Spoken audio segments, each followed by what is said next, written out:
पिंपरी सदो ते गोंदेगाव या दरम्यान 6 पदरी महामार्ग व्हावा यासाठी खासदार हेमंत गोडसे यांच्या सततच्या प्रयत्नांना यश आले आहे।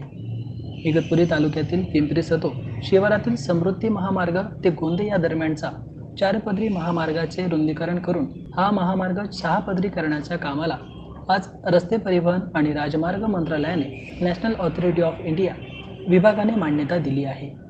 यामुळे समृद्धी महामार्ग ते गोंदे या दरम्यान वाहतुकीची होणारी कोंडी निकालात निघणार असून नाशिक मुंबई या प्रवासाचा कालावधी कमी होण्यास मदत होणार असल्याची माहिती खासदार हेमंत गोडसे यांनी दिली आहे।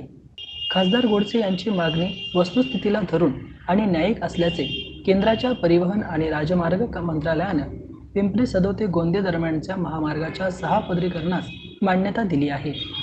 याबाबतचे पत्र परिवहन आणि राजमार्ग मंत्रालयाचे मुख्य जनरल मॅनेजर आशिष असाठी यांनी खासदार गोडसे यांना दिले आहे।